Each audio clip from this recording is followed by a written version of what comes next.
Friends, welcome to খেল দুনিয়া। আগামী পরশু দিন অর্থাৎ 9 তারিখ মোহনবাগান তাদের প্রথম সুপার কাপের অভিযান শুরু করছে শ্রীনিধি রেখানের বিরুদ্ধে। তো এই ম্যাচে নামার আগে মোহনবাগানের সব থেকে প্রধান চিন্তা হচ্ছে মোহনবাগানের প্লেয়ার নামানো, কারণ তোমরা জানো যে মোহনবাগানের 7 জন প্লেয়ার তারা কিন্তু ভারতীয় দলে চলে গেছেন। মোহনবাগান ছাড়া মুম্বাই সিটি এফসির 6 জন প্লেয়ার কিন্তু ভারতীয় দলে রয়েছে, অর্থাৎ মোহনবাগান এবং মুম্বাই সিটি এফসি এই দুটো দলের সব থেকে বেশি প্লেয়ার কিন্তু ভারতীয় দলে রয়েছে। তো এই দুটো দলই সব থেকে বেশি সাফার করবে সুপার কাপে, এবং বাকি দলগুলো থেকে 2 জন 1 জন করে রয়েছে, তো তাদের কিন্তু খুব একটা সমস্যা হবে না। যদিও সুপার কাপে 6 জন বিদেশি একসাথে খেলার নিয়ম রয়েছে, তো মোহনবাগান কেমন দল নামাতে পারে সেই বিষয়ে তোমাদের সাথে আগে আলোচনা করে নিই। মোহনবাগানের সম্ভাব্য প্রথম একাদশ কি হতে পারে। তোমরা জানো যে গোলে বিশাল কায়েত নির্ভরতা দিতেন, তো বিশাল কায়েত তিনি ভারতীয় দলে রয়েছেন, তার জায়গায় কিন্তু আজকে এবার আনোয়ার শেখ তিনি কিন্তু আনোয়ার তিনি কিন্তু গোলে খেলবেন। এছাড়াও ডিফেন্সে কিন্তু ব্র্যান্ডন হ্যামিল এবং হেক্টর ইউস্তে তারা কিন্তু ডিপ ডিফেন্সে খেলবেন, এবং আমরা দেখেছি যে তারা বেশ লাস্ট কয়েকটা ম্যাচ তারা কিন্তু খেলেছেন এবং সেখানে তারা সফল না হলেও অনেকগুলো গোল খেলেও কিন্তু এই দলটি কিন্তু জুয়ান ফার্নান্ডো নামিয়েছেন।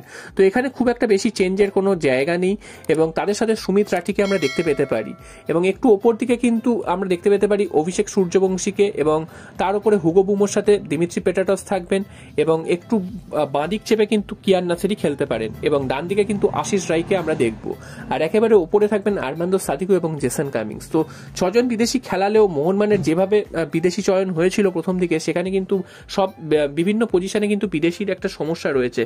তো 3 জন বিদেশি কিন্তু স্ট্রাইকিং ফোর্সে রয়েছে, এবং মোহনবাগানের এই মুহূর্তে ডিফেন্সিভ মিডফিল্ডার পজিশনে একজন বিদেশি যদি হতো খুব ভালো হতো। তো এই পজিশনে কিন্তু সে অর্থে দেশি বা বিদেশি কোনো প্লেয়ারই কিন্তু নেই, তো এখানে কিন্তু মোহনবাগান একটা সমস্যায় পড়বে বলেই মনে করা হচ্ছে। তো এখানে কিন্তু গ্লেন মার্টিন্সকে আমরা দেখতে পেতে পারি, তিনি কিন্তু ডিফেন্সিভ ব্লকারের কাজটা করতে পারেন, তবে গ্লেন মার্টিন্স কিন্তু তার পারফরমেন্স কিন্তু খুব একটা ভালো নয়।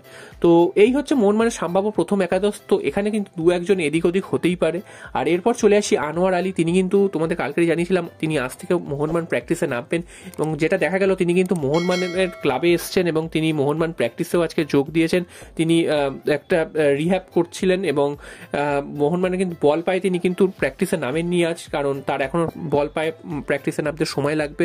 তো মোহনবাগান ক্লাবে এসে তিনি যে প্র্যাকটিসে যোগ দিয়েছেন, এটাই কিন্তু মোহনবাগান সমর্থকদের মুখে হাসি ফুটিয়েছে এবং অনেকটাই কিন্তু আশ্বস্ত হয়েছে। হয়তো তিনি আইএসএল এর দ্বিতীয় পর্ব থেকে তিনি মাঠে নামবেন, সুপার কাপে তিনি মাঠে নামতে পারবেন না। উল্টো দিকে হামতেও কিন্তু চোট পেয়ে মাঠের বাইরে চলে গেছেন, তিনি প্র্যাকটিসে চোট পেয়েছেন, এবং এই চোটের গুরুতর কতটা সেটা কিন্তু এখনো জানা যায়নি। তবে যা মনে হচ্ছে প্রথম ম্যাচটা হয়তো তিনি নাও খেলতে পারেন, তবে সেকেন্ড ম্যাচ থেকে হয়তো তিনি খেলতে পারেন। তো হামতে নামলে মোহনবাগান কিন্তু একটু সুবিধা পাবে, কারণ হামতেকে ছাড়া মোহনবাগান এমনিতেই জুনিয়র প্লেয়ার দিয়ে খেলাচ্ছে, এবং হামতের মতন প্লেয়ারও যদি অফ থাকেন সেক্ষেত্রে কিন্তু মোহনবাগানের মিডফিল্ড পজিশনটা কিন্তু অনেকটাই চাপে পড়ে যাবে। তো দেখা যাক মোহনবাগান এই ভাঙাচোরা দল নিয়ে সুপার কাপে ভালো কিছু করতে পারে কিনা।